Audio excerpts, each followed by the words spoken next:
Have you ever gotten into your car, turned the key, or pressed the start button, and nothing happens? No cranking sound, no engine turning over, just silence? That's called a no crank, no start condition, and today, we're going over the most common causes behind it. Whether it's your battery, ignition system, or something more serious, I'll walk you through each possible reason step by step so you can figure out what's wrong and get back on the road. Let's get into it. The first and the most common cause for crank but no start is a dead battery. If the battery doesn't have enough charge, the starter motor won't receive sufficient power to turn the engine over. You may hear multiple rapid clicks or notice the dashboard lights dim when trying to start the car. This is a clear indicator that the battery is low on voltage. A fully charged battery should read around 12.6 volts with the engine off. Anything below 12 volts is considered weak. Jump-starting the car or testing the battery with a multimeter can help confirm if the battery is the issue. 2. Corroded or loose battery terminals. Even if the battery is fully charged, corroded or loose terminals can prevent the electrical current from reaching the starter. Corrosion on the terminals, usually a white or bluish powdery substance, increases resistance and disrupts the flow of electricity. Loose terminals can also result in intermittent connection, causing a no-crank condition. Always inspect both the positive and negative terminals for tightness and cleanliness. Cleaning corrosion with a wire brush and securing the terminals properly can restore the connection and allow the engine to crank. 3. Blown fuses. Related to the starting system, modern vehicles rely on fuses to protect the starting system from electrical surges. If a fuse related to the ignition, ECM, or starter circuit is blown, it will cut off the power needed to activate the starter motor. Checking the owner's manual can help locate the correct fuse boxes and identify which fuses are tied to the starting system. Using a test light or visually inspecting the fuses for breaks can help determine if a replacement is needed. Replacing a blown fuse is a simple fix, but it's important to find out what caused it to blow in the first place. 4th, faulty or corroded starter relay. The starter relay is an electrical component that sends power from the battery to the starter motor when the key is turned. If this relay is faulty or corroded, the circuit won't complete and the starter won't activate. One way to test this is by swapping the starter relay with another identical relay in the fuse box, such as for the horn or AC.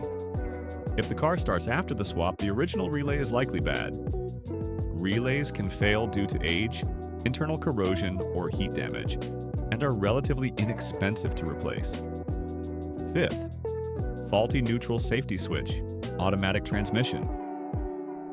In automatic transmission vehicles, the neutral safety switch prevents the car from starting unless it's in park or neutral. If this switch fails or gets misaligned, the system may think the car is in gear and block the starter from engaging. A sign of a faulty neutral safety switch is when the dashboard lights and accessories work, but there's no cranking sound. Trying to start the car in neutral instead of park can sometimes bypass the issue temporarily. Diagnosing this involves checking continuity with a multimeter or replacing the switch if it's not responding properly. 6th, faulty clutch safety switch, manual transmission. In manual transmission vehicles, the clutch safety switch ensures the clutch pedal is fully depressed before the engine can start. This is a safety feature to prevent the car from lurching forward when started. If the clutch switch fails or becomes misaligned, pressing the clutch won't send the proper signal to the starting circuit, resulting in no crank. You might notice that all the dashboard lights work, but there's no response when turning the key. Testing the switch with a multimeter or temporarily bypassing it can confirm if it's the root cause. 7th, malfunctioning ignition switch. The ignition switch is responsible for distributing electrical power from the battery to various systems, including the starter motor. When it begins to fail, it may not send the proper signal to activate the starter circuit. This can result in no cranking even if your battery and starter are in good condition. Symptoms may include the key turning but no sound from the starter, or certain electrical components not powering on when the key is in the start position. Diagnosing an ignition switch typically involves voltage testing at the output terminals during a start attempt. 8. Faulty starter motor. The starter motor is the component that physically turns the engine over to initiate combustion. If it's worn out or damaged internally, due to bad brushes, a burned-out armature, or a failed solenoid, it won't engage, and you'll get a no-crank condition. In some cases, you might hear a single click or nothing at all. Tapping the starter gently with a metal object while someone turns the key can sometimes get it to crank if the internal contacts are sticking, but this is only a temporary trick. Proper testing involves checking for voltage at the starter and verifying ground connection. Niente bad starter solenoid. The starter solenoid is often built into the starter motor and acts as a high current switch. When you turn the key, it receives a low current signal from the ignition switch and closes the circuit to send full battery voltage to the starter motor.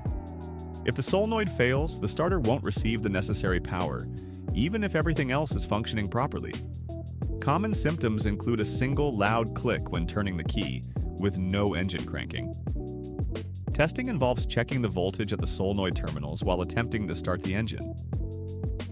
10th, anti-theft or immobilizer system malfunction.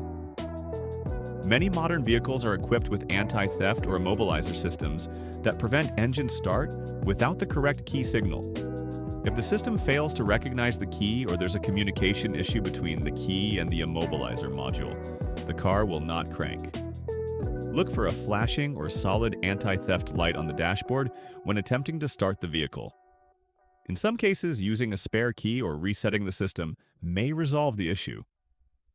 Faulty key fobs, antenna rings, or transponder chips are all potential culprits in this type of failure.